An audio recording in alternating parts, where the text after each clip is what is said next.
Here we see paintings by the artist Hako Hankson. He's an artist from Cameroon and he represented his country at the Biennale in Vienna last year.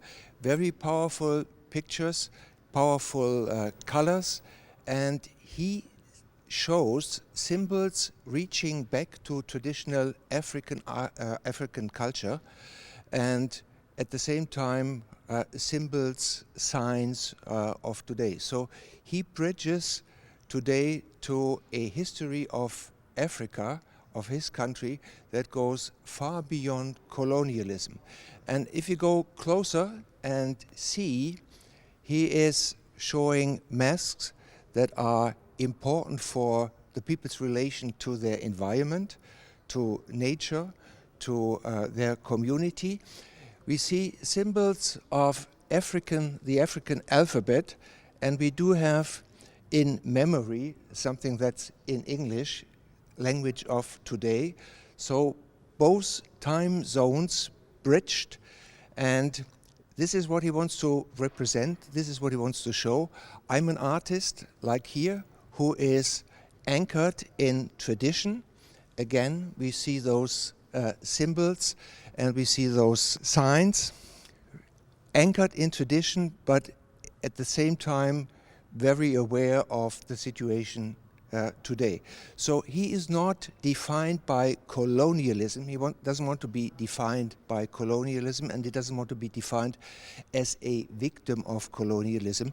He is reaching back to a culture that is far beyond, and a culture that might tell us something about life. Here we see symbols of economic activity, how people make their living. This is something that's related to the relationship to nature. And Hako Hankson is inspired by what we might call animism. He thinks that the whole environment has a soul. So nature has a soul, animals have a soul, and this leads him to a different approach. It's a more respectful relation with environment, and this might be something that tells us that his issues are not issues just from an African artist, but these are issues for human mankind.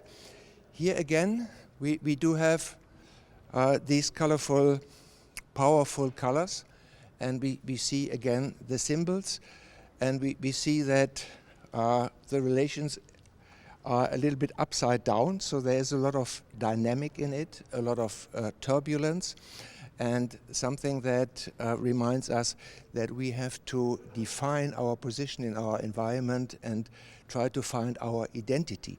Identity for people like Hako Hankson is not so much defined by individualism. Their identity is more seen, understood as an identity that is defined by social relations. And this is why we see a lot of relations in that painting and all the other paintings as well.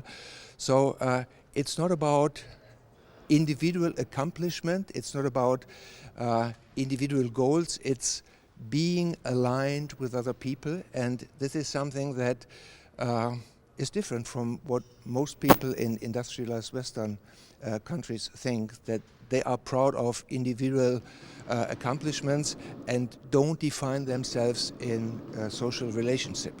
So in all these paintings, we see how people relate to each other.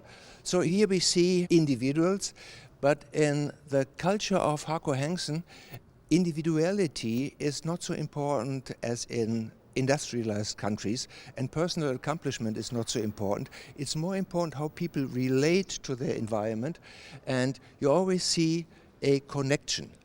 You always see something that represents responsibility and connectedness, and you see in all these paintings how people relate to their immediate environment and establish a different relation. So it's not about conquering nature, it's about relating in a respectful way to nature, and that is something that we might recognize as a message that the old African culture gives us, and it's not about something that is folklore of our way.